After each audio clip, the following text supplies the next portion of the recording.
Kita membahas Israel yang akan mengadakan latihan militer untuk menyerang Iran dan mendiskusikan Turki sebagai senjata rahasia Rusia melawan NATO. Sahabat semua, memahami geopolitik itu sangat penting untuk menempatkan Indonesia sebagai global player, bernegara dan berswasta. Itu bila tidak pas benar pemahamannya akan membuat pejabat negara berbisnis untuk kepentingan kelompoknya saja. Dalam diskusi kali ini kita akan membahas geopolitik lebih luas lagi karena selama 20 tahun terakhir di Indonesia kita kekurangan pemahaman geopolitik kawasan dan geopolitik dunia tentunya. Masyarakat yang diarahkan beritanya di koran dan di media lebih memahami yang populis, yang terkenal dan lokal hanya di sekitar dalam negeri Indonesia saja. Efek sinetron dan gosip artis serta media mainstream ambil posisi politik atau dibayar diarahkan pemahaman politiknya membuat kita masyarakat hanya menerima 20% informasi dunia, itu pun ambil sisi berita dari dunia barat, Amerika dan sekutunya saja. Mengarahkan informasi memang sudah terjadi dalam 20 tahun ini, khususnya beberapa tahun belakangan ini. Ini semua kesengajaan strategi politik penguasa dan hal itu wajar. Misalnya, kita masuk sebentar ke dalam negeri. Tentang 2 tahun lagi kekuasaan akan pindah tangan. Maka pejabat saat ini, penguasa saat ini sudah mulai mengarahkan dukungannya ke Ganjar dan Erik sebagai pasangan 1 dan 2 di tahun 2024. Secara populis, Pak Ganjar cukup mumpuni. Secara finance, Erik cukup mumpuni. Dan hal ini penting untuk mengawal kesuksesan politik 8 tahun menjabat selama ini. Sekali lagi, hal ini baik dan wajar. Secara partai, Partai Merah gerah walaupun mendukung ucapan ojo ke susu atau jangan buru-buru memberi dukungan. Namun dalam hati Partai Merah, jagoan gue Mbak Puan kok nggak didukung? Pastinya dalam hati Partai Merah ngerendeng, ngomel. Jadi walaupun Partai Merah mendukung secara kata-kata itu yesterday, kalau future ke depan Partai Merah dalam hatinya sudah punya jagoan, Mbak Puan. Kegiatan pejabat bersafari politik mendukung Ganjar Erik kemarin membuat ketidaknyamanan panjang ke depannya di Partai Merah. Di sisi merah ada juga sekarang yang akhirnya realistis, mending pasang Anies Puan daripada Prabowo Puan. Nah loh, Ganjar Erik versus Anies Puan di 2024. Itu namanya politik dalam negeri, bukan geopolitik. Kalau geopolitik kawasan misalnya, kita harus tahu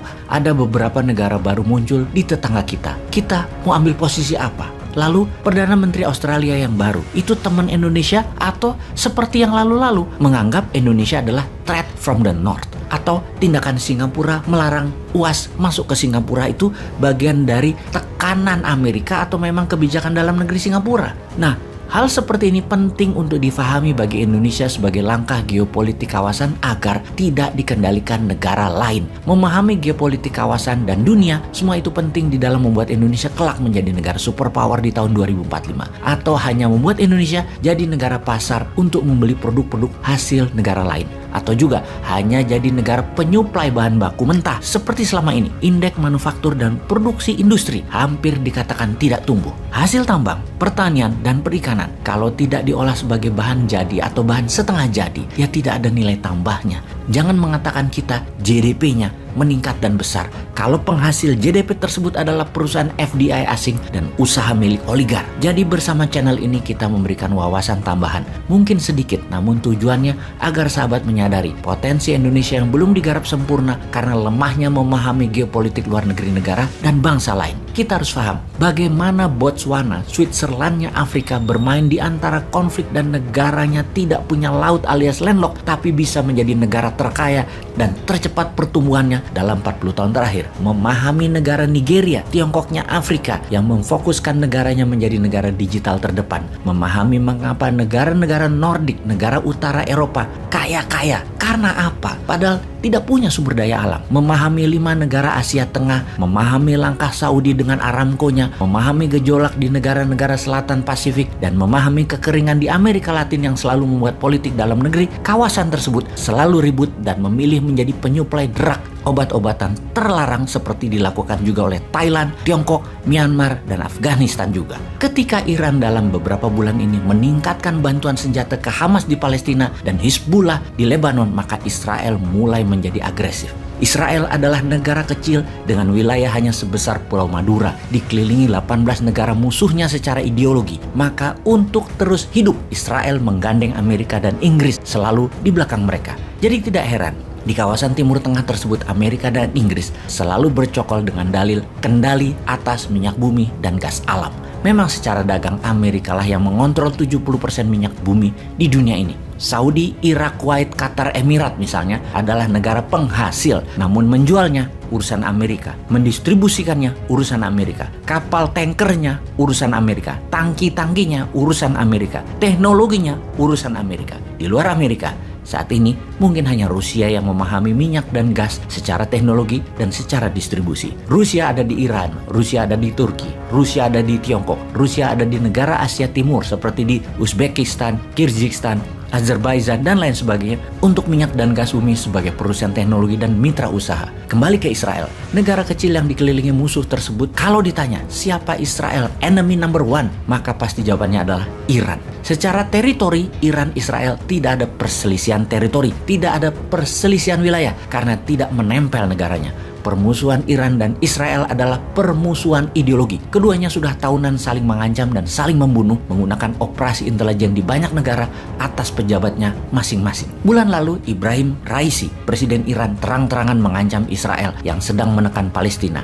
Dan apa reaksi Israel kali ini?